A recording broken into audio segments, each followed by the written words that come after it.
Hello, welcome to another video. This will be the second one in the series of creating an interpreter for the Z machine in Odin. So I briefly mentioned last episode that occasions have to redraw on that. Gosh, not sure what's happened there, but yeah. So the Z machine, I'll just close all these, is a virtual machine that was developed late 70s for text adventure games, in particular Zork, which was one that I played as a kid. So I'll be doing all that in the Odin language, which is a new kind of language that's kind of meant to be an alternative to C, C++, so quite low level.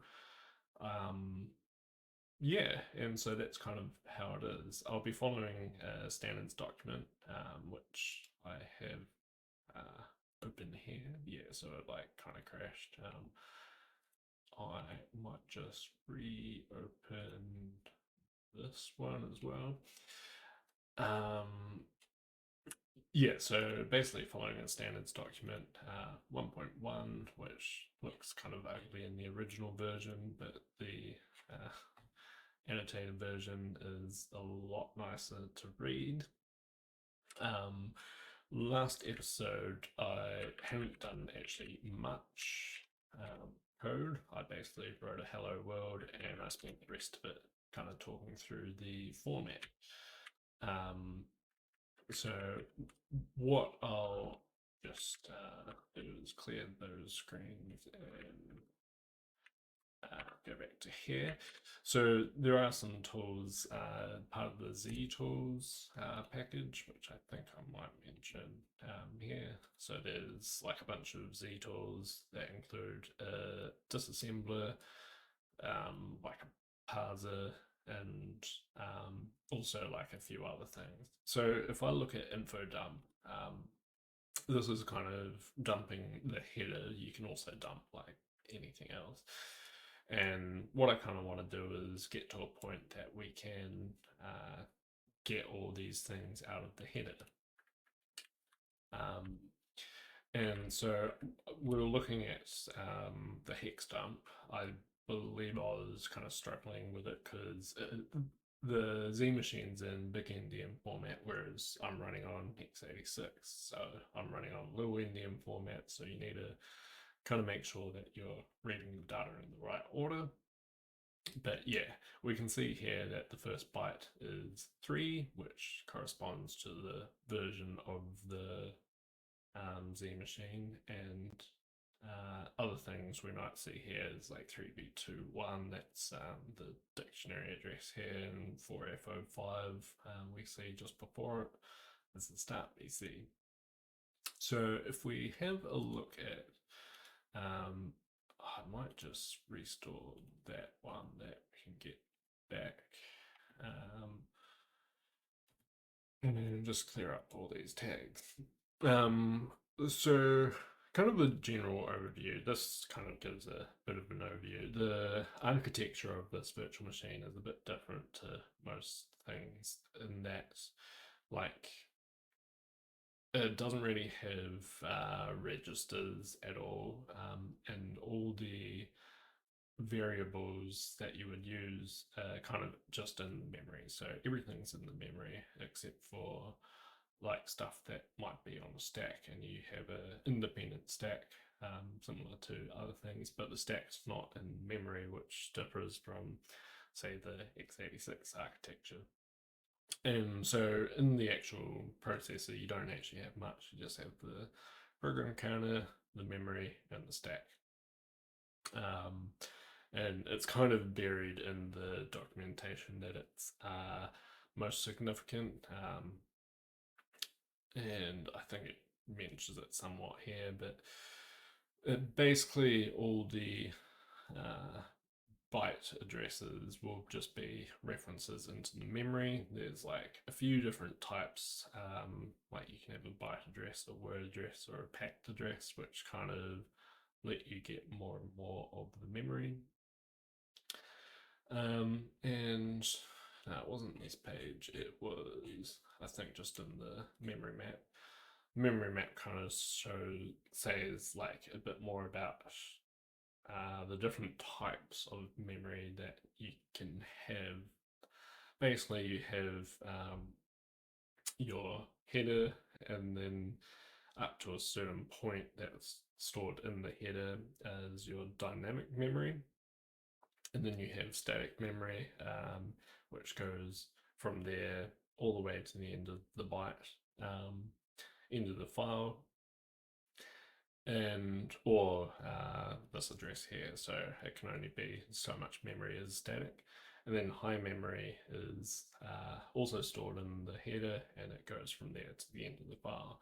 And you can have some overlaps, as you can see. So the high memory can overlap with the static memory, but can't with the dynamic memory. You could probably make a file that says that. And most importantly, the story file is just a snapshot of the memory. So this thing here is just the memory. So we can quite easily just load the file, and now we've got the memory and we can start going pretty much. And it's got some like maximum lengths of the story file, which basically are the memory size limits, I guess. And it's got a bit more stuff. But what we're going to do is look first at the header. So the original documentation gives like this kind of long and boring stuff, but there's also just a nicer picture here that shows kind of what it looks like. So I think the first thing to do is have some way of reading it in the file. And so this requires a bit of use of the Odin language, well, Odin documentation. So I believe it has something in, you can read in the docs, but I think I've got enough. I've read through the docs enough to kind of get started just by like searching for stuff. So there's you can search for read file, and here we can see read entire file is like a thing. And read entire file is, I think they call it a procedure group. Basically, if you call read entire file, it will call one of these depending on what you pass in. So I'll be giving it a file name, and basically what that will do is it will use the default allocator. We could get into different allocators, and then it will return us a chunk of bytes, and whether it worked or not. So I think that is what we need to do. But first, we actually need to get the arguments, which, yeah, is just OS args. So that's pretty easy. So I guess we can start with import OS args. No, it's core OS. We'll just see where things are. Yeah, so it's in core, and the package is OS. So we can probably start by working out whether there are any args. So to start with, we can go os.args, and I believe that's just that. So I think what I'll do is I don't have a make command, so what I might do is set make equals, that's where I put it, and this will be Odin run the current thing, and I'll also just summon the two hyphens, which basically means all the arguments after, not to do with Odin, they're to do with my file that I'm running. So now if I do something like this, I can see what happens in the arg. So we can see here that it's an array, yeah, I think Odin calls it array of one element at the moment, which is just the path name to the executable. Um, if we, sorry, you might see weird toggles like that. Shouldn't be popping up. I might just Dunstify and Dunst.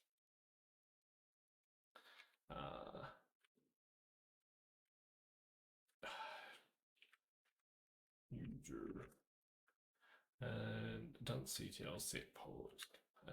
Dunst CTL set paused. True. Still does it. Weird. You might see it flash because I changed my keyboard and that key used to be the up arrow, but I want to try and get out of that muscle memory because it's not really the most ergonomic. But what I kind of want to do is pass in this argument here, basically the ROM file. So I think what I want to do is start off saying, making sure that we have the right number of arguments. So I think we can just do if then os.args, and if that just equals 1, I guess, we could probably do usage and exit because we can't really do much more. And so here we can make that function usage and exit. So this is going to be a plot, and it is going to return, I believe what we do here is bang. And in here we can do our format dot, we could probably do eprint f1. What I might do is pass in our prop name, which is going to be a string, and in here we can go os.args and put in that. I'll just stop flashbanging here. What I could do is comment out that script to not actually do that while I'm doing this. But yeah, so what we'll do is print f line, which is printf to the error stream, and add a new line at the end. And so we can say something like usage learn to type, and we're going to have a string, and we're going to have from and something like that. And here we can do prog name there. And then we're going to do os.exit. And I think what I want to do is make some exit code. So maybe something like exit code. Don't have a shift lock anymore. And that's going to be maybe an enum. And it's going to be forced into an int type. And we're going to put in that. Now, what I want to do is use include sys exits. Basically, use error codes that are in here because usage is one. So what I might do is go go back there, not go back here, and have usage, which will be equal to 64. And I think that is kind of what we'll do, and then we can go exit codes. Didn't capitalize.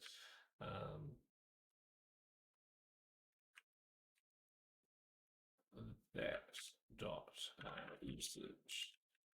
But we also need to go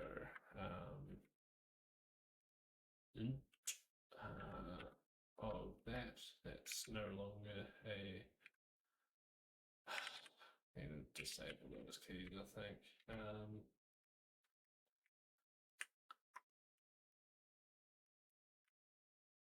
Yeah, so I think that will do the trick. And now we do that right, but don't pass in anything. It will say what the usage is, and that's that. And I think what I might want to do is just do maybe replace that with not equal to 2. And that's just to save me doing something twice. And so basically force us into just having the 1, and then it will say that. So now we can have ROM file equals overstart args, and that'll be 1. Could potentially do prog name equals overstart args, and do that, and then ci this, and then prog name, just to make it a bit clearer on like what that kind of meant. And so here we can start having like a bit more meat to this thing. So maybe I'll just do print opening ROM file. And I think we can just do something like this, ROM file, and not do like the printf type stuff. And it will just kind of say what we're doing. And right, so now I wanted to do sort of args. I wanted to go, let's go back to packages and read file, read entire file. So I think what I can do is if I go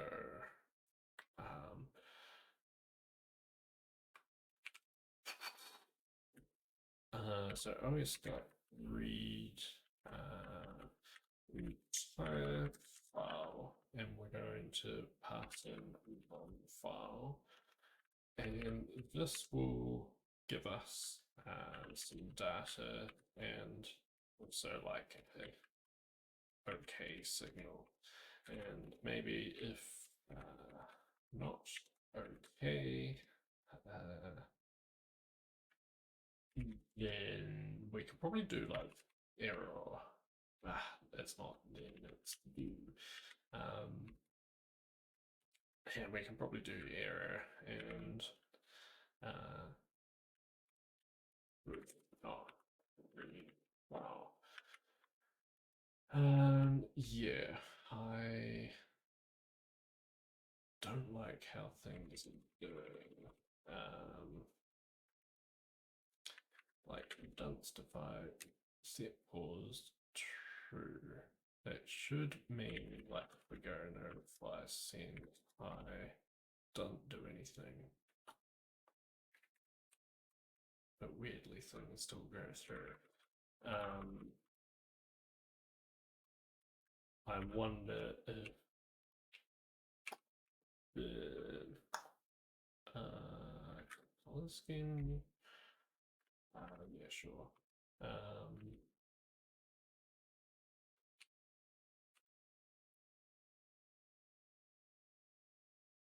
It's because this like does some killing of ducks. Yeah, so what I might do is unify thing would have total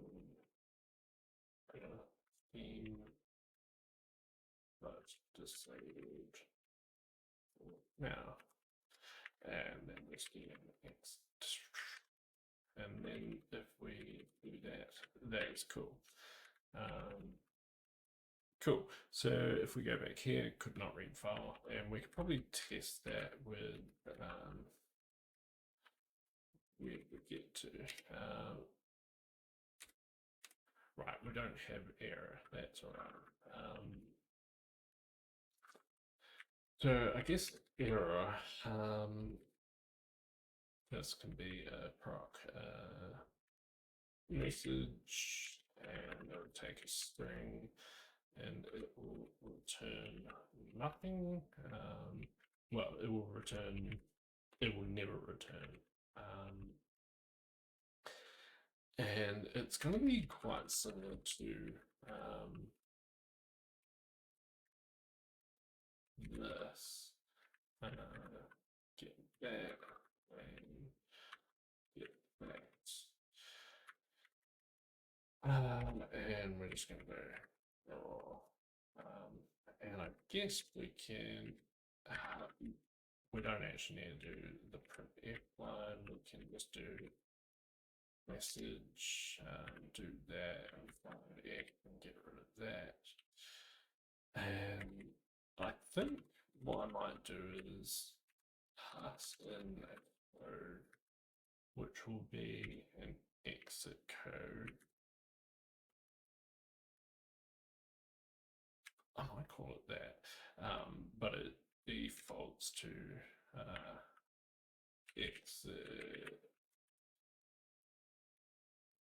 code dot we'll have software as our default one,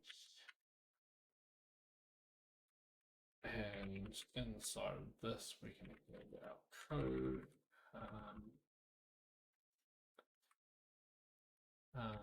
Get rid of that, then software. This can be, what was it, semi, that button.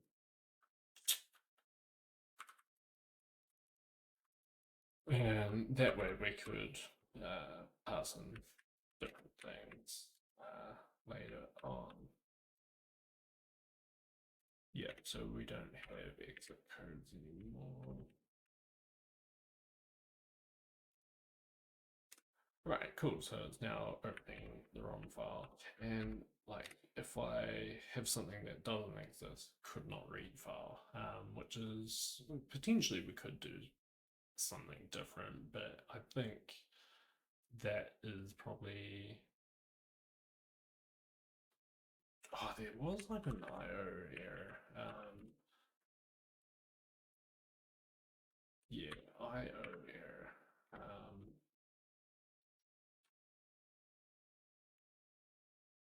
IO error.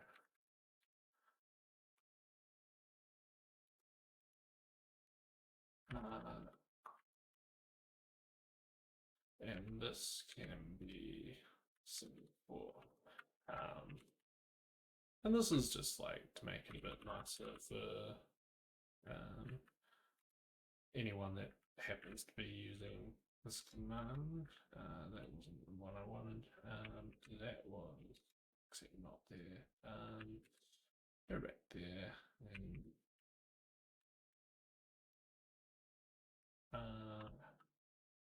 this, and we can type us in exit code dot error, and that way it would just pass in a different error. And if we did error with nothing, then it would give that software error, which is like an internal software error. We haven't defined what is happening. So at this point here, we have our data stored as a thing, and what I might do is this. We could probably split out into a different file at this point, basically to show that there's the Z machine as a separate thing, and this can just be our like kind of main file, I guess. So maybe I'll do that just to see what it is like. Maybe we could just call it machine.odin, machine. And in machine.odin, and so by default, you export everything, I believe, in Odin. But we can uh,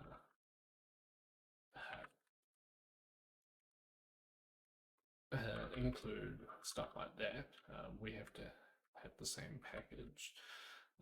Potentially, we could call this Odin's as our package because that's kind of what our package is. The usage and exit and error are probably things that we want to keep. Except maybe this one not. So maybe I'll have a quick look see in the docs and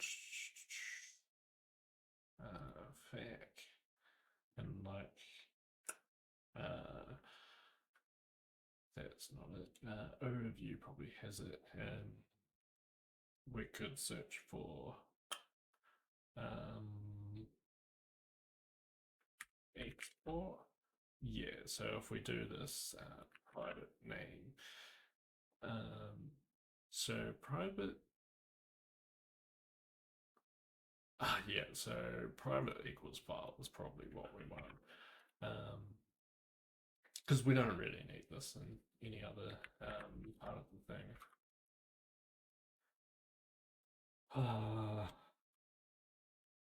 And I wonder if you can actually do that for main as well.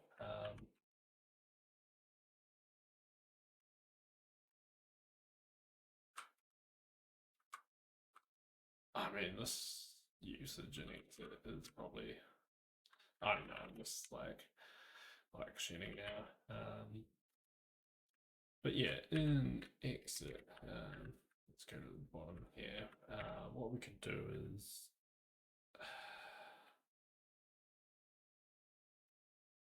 kind of make a new machine, and it's going to be equal to a machine. Machine, and with the memory equal to data, basically, and that we'll define a structure for that, and then we can have like initialize machine,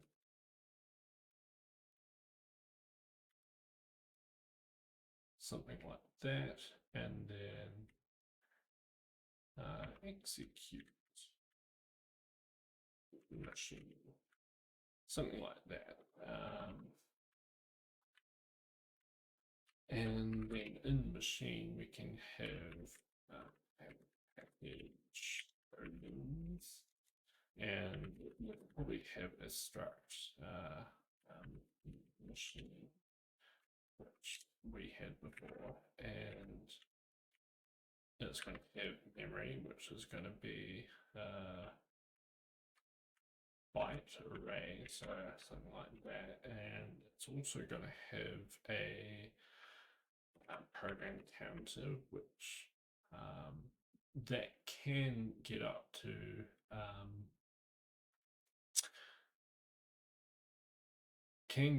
a fair amount. So I think we need something like 32. Not many will, but there is a chance that it can possibly. like if you're dealing with something that's 512 kilobytes, I mean that's 512 times. Here's my times. We can just do that. And that's going to be 512 times 1024. So that's 524, but 16-bit number is just going to be 2 uh, to the power of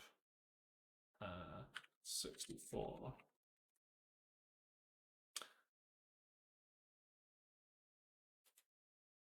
Not sure that did what I wanted. Oh yeah, so 2 to the power of 16. That's going to be your 16-bit number. So 65,000 is less than 524,000, but 32 is like just leads more. It's like 4 billion. So in that case, we'll just have U32 as our program counter. Should never need more based on the stack.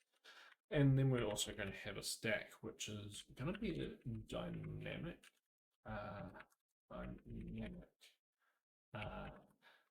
U8. So it's going to be a dynamic array of U8, whereas the memory will just always be the same.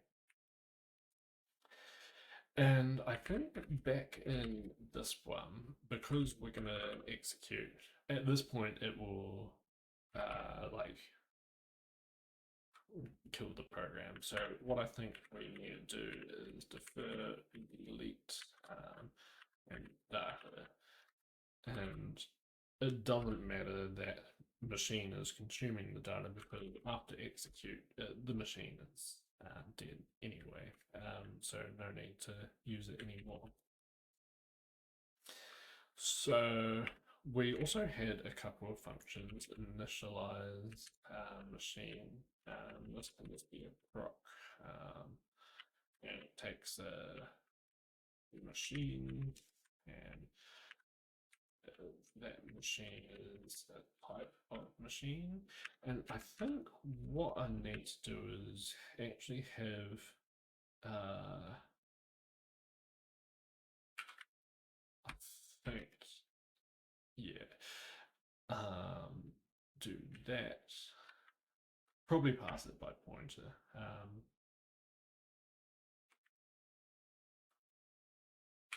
Yeah, probably. But I think I might just quickly look up pointers and whatnot. Pointer.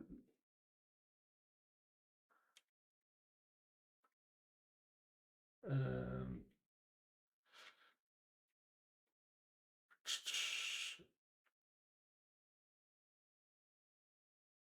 yeah, so I want that symbol. So let's go to there, base it with that.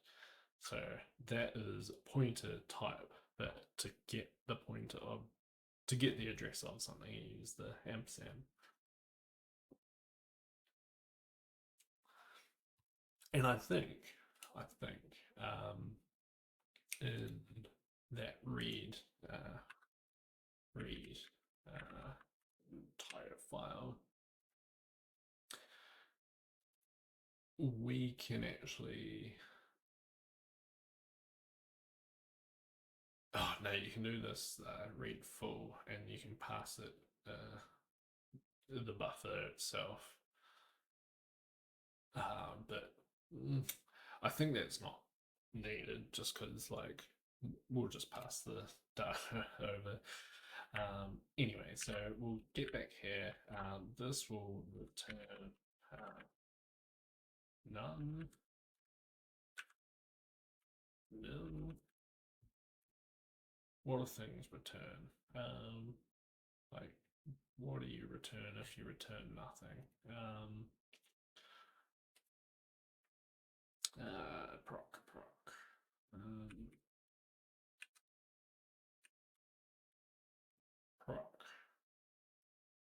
So I think you just don't say you return anything.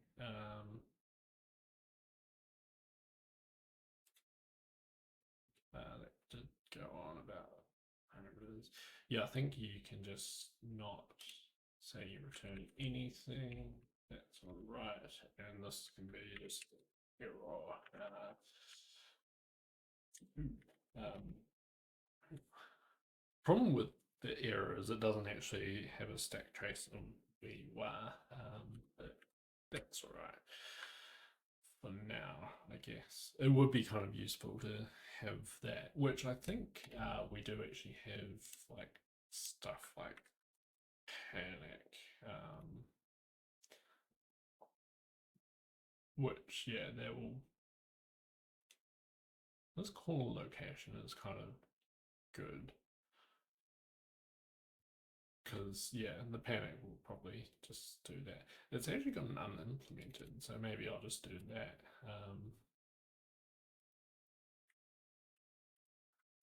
Unimplemented.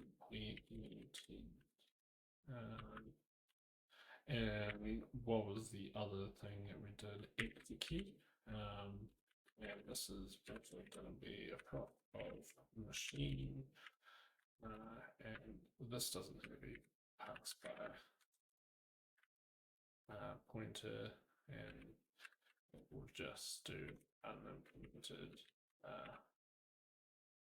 Do we actually need to pass a message? We do actually have to be. So I think now if we right, so we got a I think I might open that up and also go see open just to see kind of what it's complaining about. And I think that is because inspectors staying in.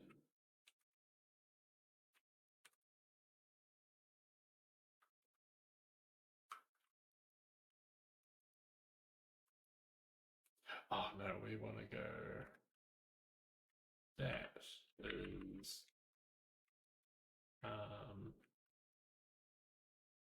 a stretch. Yeah, I think that's the way we want to do it. And then if we go that, we'll do the full thing because we know it. Right, so expected comma.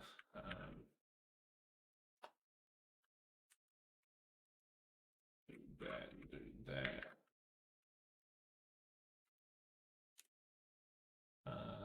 Right, so import machine path does not exist. I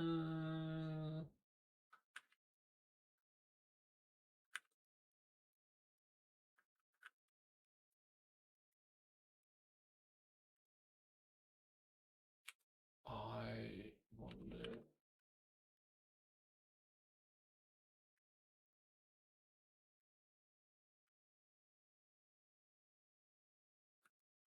Come on.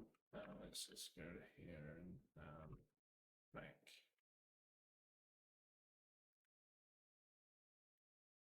that one a non-line reflection. I think I need to look at how imports work. Docs overview. It had something with import statement.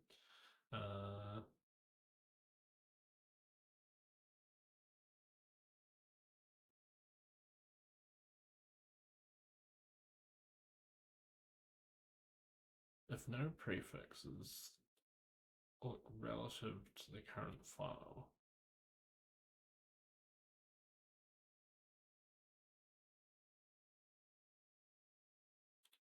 I wonder if I like just don't need it because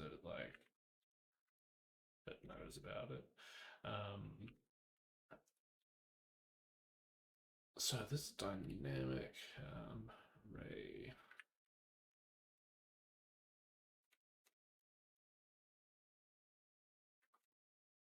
That kind of had it.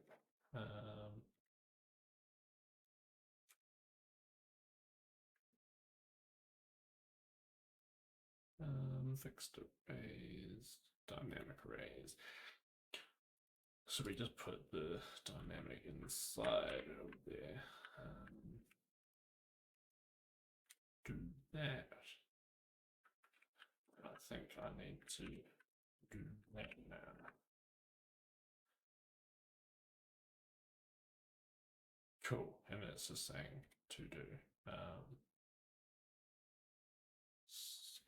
Interesting there. I think yeah, I kind of want to set EFM. Do a quick BIMRC, go to the bottom, and I think just who cares about the error? Yeah, something like that. And we'll just go back in there.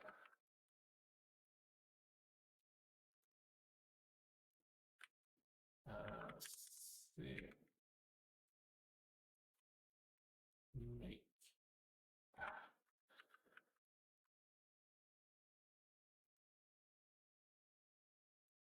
PRG, yeah, that one, and then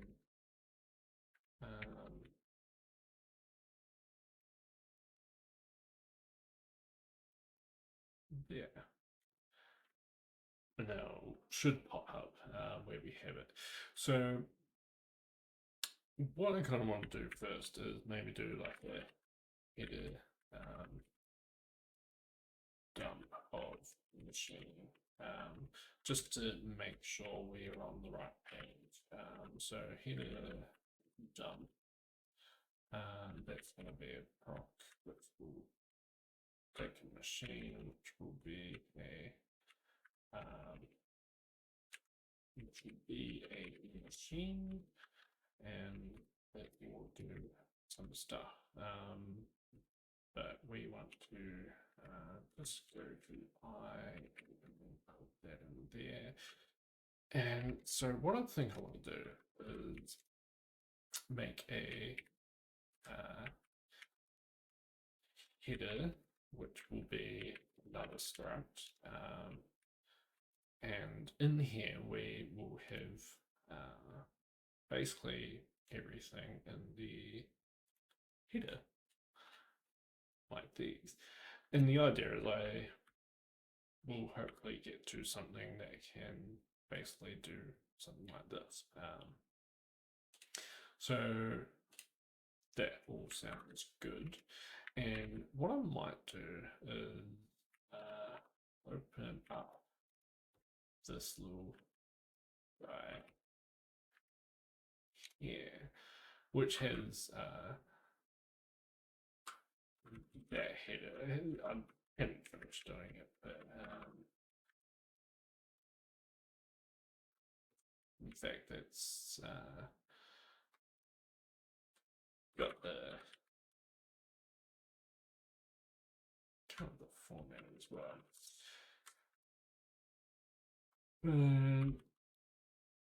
It's roughly similar to what I had done, but we yank that things and then maybe paste that there. Yeah.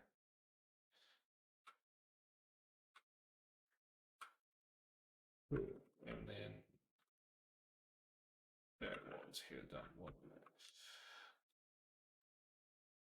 So that will just do that, and we do that. That's cool. Let's see, open.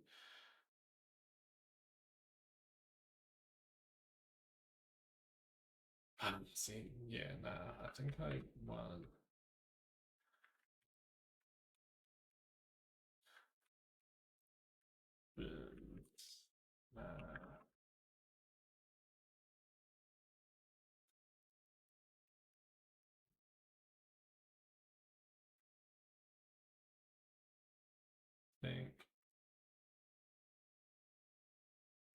just everything after that if it is of that format, which, yeah, that seems legit.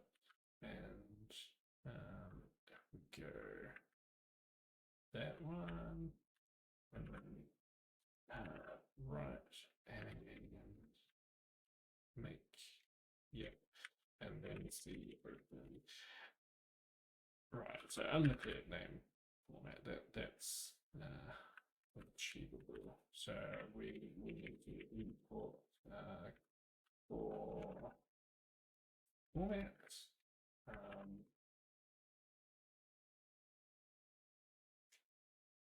Some count mismatch.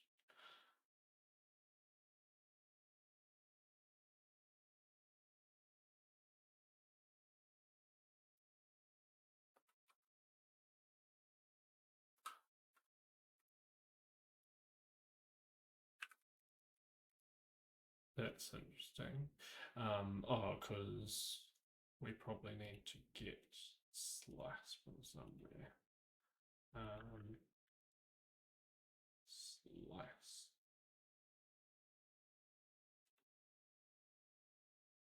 So it's in core. So I think. Oh yeah, even says the next error is undeclared name.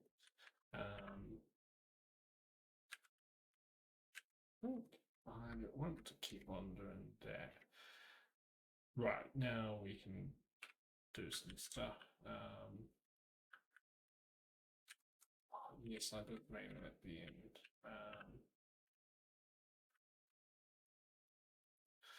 Right, so here we can see that it is doing a bit of dumping. So I think if we go back to here, in fact, we could probably do something here and see source personally public Odin and that info. Do we not?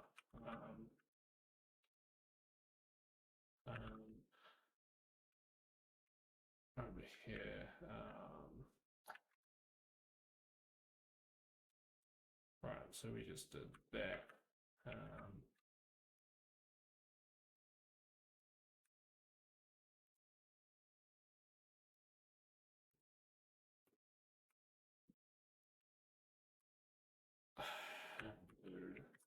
That, accept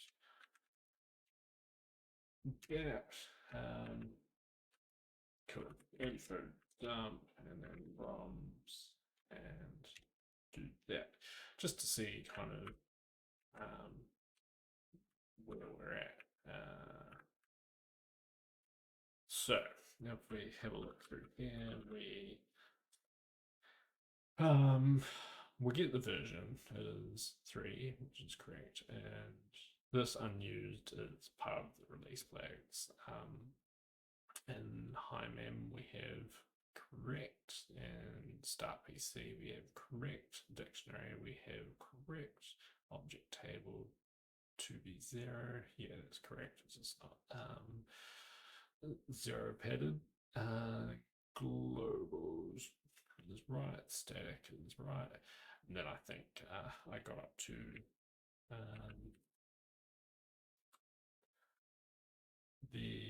so I think what we can do is maybe all these replace x with 0x, and like, does that make that a bit nicer? It doesn't. We'll leave it as is. The format thing is kind of cool because you can do %v, which is just the value of whatever it is, and so we pass in the header, and that gives the entire header, so it will just print the entire struct, but then each individual member of the struct will have that. So I think I should just briefly talk about how I've laid out that header. So I use a few different things. Of note is this high mem is U16 big endian. So talked at the start about the little endian, big endian. So the big endian means that the most significant byte is first rather than second, or the other way around, one of the two. And so I want them all to be big endian, otherwise it just doesn't work. And the flags I just store as a byte. The second flags I'll store not as a byte because it takes up 2 bytes or a word. But to do the flags, it kind of depends on which version of the header you are looking at. And I've kind of opted for a way of having bit sets. So if you're version 3, you use this one. If you're version 4, you use this one, which isn't entirely correct. So version 4, like this was introduced in 5, and then this was 6, whereas these were all 4, this was 6, and this was 4, just based off the color, which is a bit confusing sometimes. Whereas all of this was 3, well, 1 to 3. The version 1 and 2 like didn't really exist in production, I guess, but there are some story files that kind of have that version 1 and 2, but for now that's just how it is. So the bit sets are quite cool because you can have like an enumeration on these are all the things that it could possibly be, but then I'll make a bit set out of it, which will then take each of the bytes that are there and then kind of just magically use it. Not really magically. Under the hood, it does some stuff. And then in the header, what we do is we get the appropriate bytes, and then we get a pointer to that slice from index 0, which will basically give you a pointer to that memory. And then we can do this transmute, which is like a cast, but it's even saved in the docs, I believe. Transmute.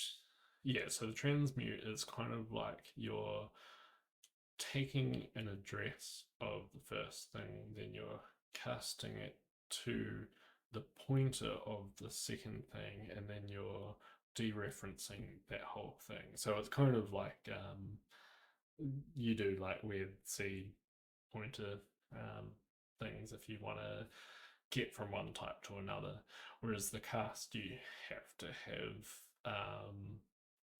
kind of a type that you kind of it can convert to. So I have to do transmute here. So what I'll do is I'll transmute this to a pointer to a header, which it basically is because that pointer is a pointer to the first 64 bytes, and then this header will be up to the right size eventually. And then here we can see that the header has all these fields kind of filled out, and to see if something is in that flags field, we have to do a transmute again to the whichever format. So we could get the version and do a switch case over the version, and then from the version we can see which flag bit set that we use. I was playing around with having this as like a union type, but it seems easier with just a um, multiple bit sets, and then just a single byte that you then cast it to using the transmute. And so that is roughly kind of how you get the header information out using Odin.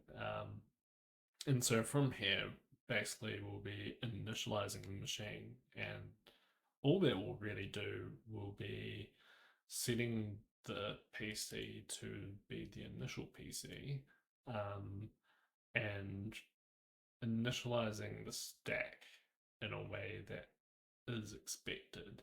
And the docs kind of talk about that somewhere. I can't quite recall where. It's probably in, yeah, routine maybe.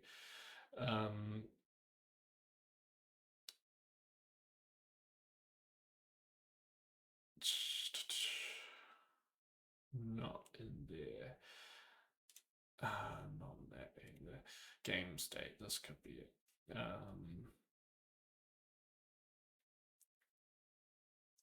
Yeah, stack pointed to that. You can also have kind of two different stacks. One is like your call stack, and then one is the stack that you will be using for like each routine. You can push and pop to a stack, whereas most implementations just tend to have one stack and have stack frame type things, which that will be in here, stack frame. It doesn't kind of say it there.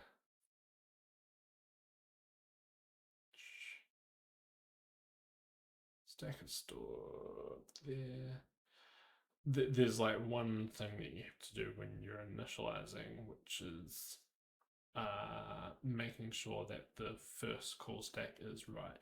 And there are also things like the header. You're meant to set certain bits and stuff, and to say that you are doing things right, I guess. Which you kind of need to do as an interpreter. But for now, I guess it's kind of all right to just get that initial byte and then just go through and work out what bytes are what. I think this kind of talks through all the different opcodes that there are but there is a nice opcodes revisited. There's a nice one that will say like just every command, because there is multiple ways of kind of compiling one instruction down, so it can be useful to use tables such as these, which have literally just every possibility. Yeah, that should be fun. But I think for now, this is kind of showing the kind of basics on loading a file and starting to parse the header, and then from there it is not too much of an effort to then start doing the initialized machine and then executing. But I think for now I'll leave it at that, and potentially off screen I'll fill out the actual header a bit more so it's got all the information. One thing I didn't kind of mention is there's additional stuff at the header, extended header, which will get mentioned in conventional contents of the header. It talks about like other things that are kind of used in various things. So like here it's like serial code number, whereas here it's said to be unused and that's said to be unused, but like conventionally that's the release number and that's the serial code number. And 38, which has been kind of shut off there, that is usually used for infocom stuff, and then that's used for inform, which is a newer compiler. And then there's also unused bits in the flags, which are actually used for various things, and same in flags too. And the header extension, can't recall what that is about. Extension doesn't really say it there.